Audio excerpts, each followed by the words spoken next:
Hey, welcome back to the channel. Today we're talking about street photography, which is something that I absolutely love. So I hope you guys are excited because I am super pumped. Let's get into the video.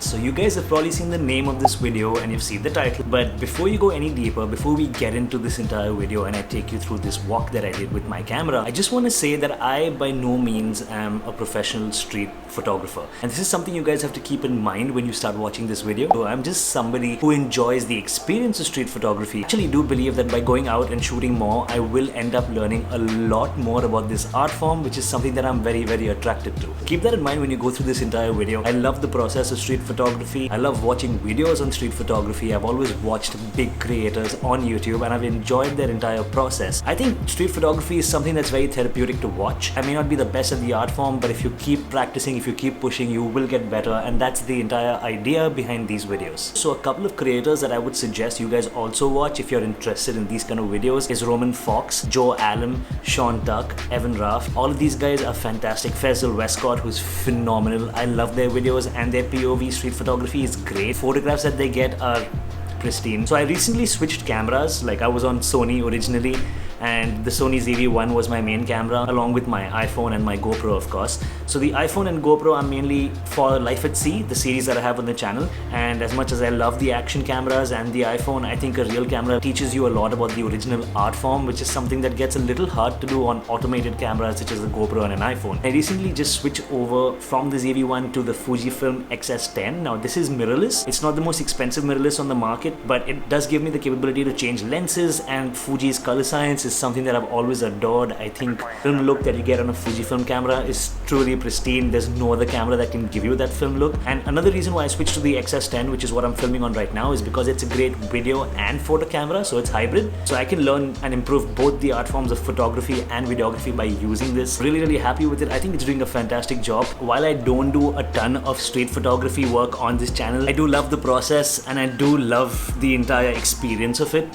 Yeah, I do sail ships for a living, and you guys already know that, and I'm not on land for more than half the year, majority of the time. So walking around different cities and capturing moments around different cities feels like a real novelty, and I think that's one of the main reasons why I do love the process of street photography. When I come home to Bombay, to be able to go out into the city, walk around with the camera and snap photos, document my city, which I don't spend that much time in, is fantastic. And I am hoping that in the near future, when travel gets a lot easier than what it currently is, I can do the exact same thing in different cities and walk around, shoot the streets, capture moments and document the entire city, document great moments, great architecture, people from all over the world in the process of street photography. And that's pretty much my take on why I shoot street. Fujifilm is a camera brand that's really famous because of their color science. They have that film look, they have film simulations built into these little cameras. Like it's on this camera, I can choose a film emulation and start shooting. So that's one of the reasons it's really famous. And another reason it's super famous is because of its handling. Body of these cameras is very reminiscent to old retro cameras, and I really like the look and feel of these cameras. Like this is not the most expensive Fujifilm on the market. It's by no means a flagship, but it has a magnesium alloy body as compared to the Sony ZV-1, which was a plastic body, and the price range is very similar. And for a mirrorless interchangeable camera with a larger sensor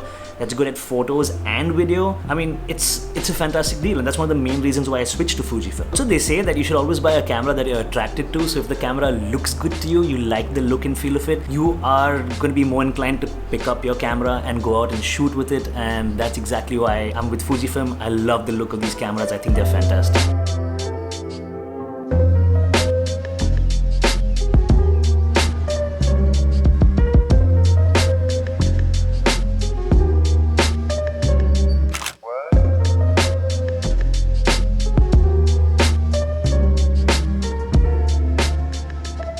The camera that I'm using is the Fujifilm XS10, like mentioned before, and today I'm only shooting JPEGs on this camera. I'm somebody who really likes the film look in his photography. It's something that I've always wanted to experiment with, and I used to have film cameras as a child, and I genuinely feel that with digital cameras nowadays, almost any camera looks exactly the same to any other, and there's not much to differentiate, and that's exactly where Fujifilm stands out. I think the original film simulations that you have in these Fujifilm cameras are truly amazing. So the Fujifilm XS10 has 4 custom custom modes which are built into the mode dial, and I've pretty much set up each custom mode with the Fujifilm recipe. If you want to know more about Fujifilm recipes, watch till the end of the video where I'll give you a little bit of a brief on it. This entire video is shot using the Fujifilm XC 35mm f2.0 lens. The f2.0 is great for low light performance. The lens is a budget lens, so it's really friendly to anyone new to the system, and it's also really compact, which is perfect for street photography. Also, this entire video is shot in aperture priority mode, which I think is fantastic. I don't think you need to shoot completely manual. Aperture priority lets you control enough when you're out, and it just helps you get the shot a lot faster, but it's your pick. Okay, that's all from me. Enjoy the music and enjoy the POV. See you in a bit.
Okay, I'm gonna be perfectly honest. Not a lot of the pictures that I got today were game-changing or astounding. They were pretty basic, and honestly, I'm not super proud of any of them. But I am proud of the fact that I could get out and do this. And I know for a fact that in time, when I do keep going out and shooting with my camera, I'm only gonna get better. Photography is a different art form to creating videos. I'm pretty decent at my video work, but photography is something I need to learn and improve at. And I think the best way is to shoot more, share it with you guys, get your feedback. So definitely leave me a comment and tell me how I need to improve and what you think of all the photographs that I shot today. It was a fun day, and I'm definitely going to do it again, irrespective of the fact that it wasn't great photography wise. It's not always going to be a great day for anyone when you go out for the first time.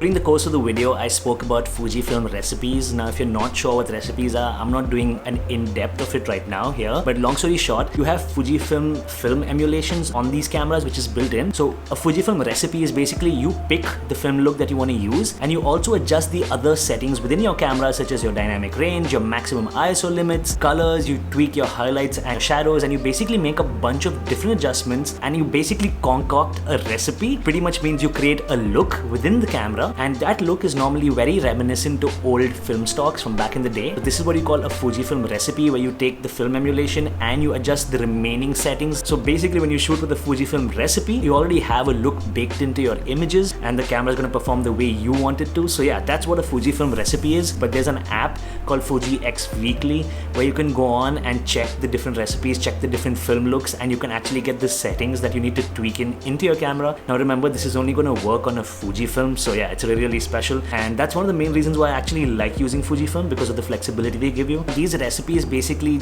are just going to push the basic film simulation that you choose and give you a more baked in, a stronger look within the camera, also giving you a lot more creative freedom, where you don't have to be hassled about going back and editing your photos, because you pretty much have a final result in camera. So I used 3 different recipes in this video today. I'm going to put up the settings after I'm done talking to you guys, so maybe you guys can use the same recipes and probably set up your cameras the same way if you like the colors and the images that I got. They're very strong film looks, and I was actually going for that today. I may change them in the future, but this is what I use for today. And that's basically it for today, you guys. This is everything I wanted to talk to you about with regards to the Fujifilm XS10, the Fujifilm recipes, and I hope you guys enjoyed the POV, because I really enjoyed spending a couple of hours during the day shooting outside. I basically just walked around the area near my house, and it was a lot of fun, a great experience. I had music in my ears and I had a camera in my hand. I mean, if that's not therapeutic, what is, right? So yeah, great experience overall. I hope you guys enjoyed this. If you want to know more about Fujifilm recipes, Fujifilm simulations, definitely hit me up in the comment section. I would love to make a video for you guys. Until then, this is Nitin Chawla. Thank you for watching. See you next time, and I hope we can do more street on this channel in the near future. Peace.